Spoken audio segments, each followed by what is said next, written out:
Joining us now, NBC News Chief Foreign Affairs Correspondent and Chief Washington Correspondent Andrea Mitchell. Also with us, Andrea Kendall-Taylor, a Senior Fellow and Director of the Transatlantic Security Program at the Center for a New American Security. She is the former Deputy National Intelligence Officer for Russia and Eurasia at the National Intelligence Council.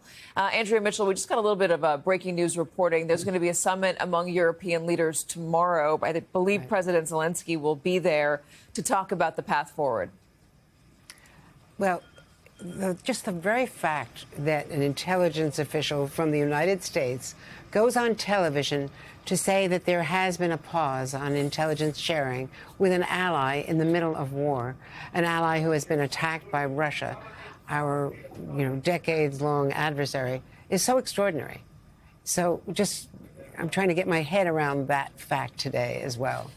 This has all been turned upside down. The very fact that Zelensky had to give up something in order to continue to get U.S. aid and support, to give up the minerals, as this agreement that Scott Bessent, the Treasury Secretary, first presented to him in Munich when I was there covering, was so shocking to a lot of the people in Munich, including Republican senators whom I was talking to privately, who have flipped the switch since the big breakdown in communication and that really stomach-churning meeting in the Oval Office on Friday.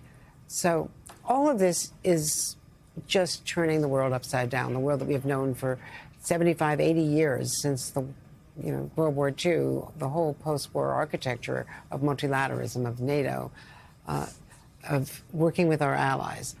And the fact is that cutting off arms, turning around shipments to Zelensky in wartime, when there had been a freeze just a year ago that was very damaging because of signals that had come from Mar-a-Lago when Donald Trump was a candidate, not the president of the United States.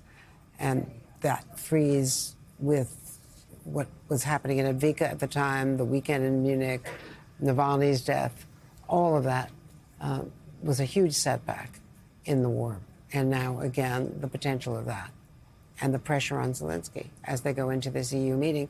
The EU cannot provide some of the things with either intelligence, satellite coverage, and the like, air defenses that the U.S. does. So, Andrea Kendall-Taylor, how do they do this? They're going to have this meeting tomorrow. There is obviously a realization among European leaders, our allies, that they can't rely on us for security. This has really shown Donald Trump's intentions and that he does have a real softness for Vladimir Putin, as if anybody was questioning that. So how do they approach it? How do they have this meeting tomorrow? How do they firm up their authority and their abilities while also still trying to maintain something of a relationship with the United States? Because, as Andrea Mitchell said, they just don't have the same capacity that we do. Yeah, they're going to have to thread the needle on this one, and it leaves them in an incredibly difficult position. Andrea is totally right. They don't have the capacity to step in and fill the gap, particularly on the intelligence front. And Andrea is right. This is so consequential for the Ukrainians. It will have an immediate impact on the battlefield in Ukraine.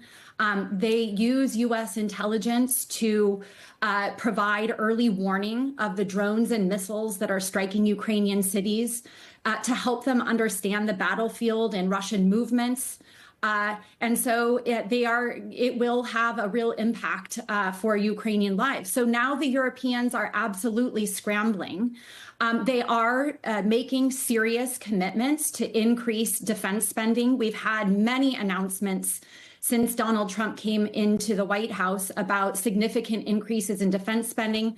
Most recently, the German new chancellor promising a very significant and increased defense spending. So they are off to the races in trying to ramp up as quickly as possible, while also trying not to alienate President Trump, because the reality is there will be a gap in the timeline. It will take them time to move up the curve, to be able to step in and fill some of the gaps that the United States would leave. And so they do need Trump to stay in support of Ukraine and as a partner in the transatlantic community long enough that they can make this transition as smoothly as possible in a way that doesn't leave Ukraine maximally vulnerable, in a way that doesn't leave Europe itself maximally vulnerable.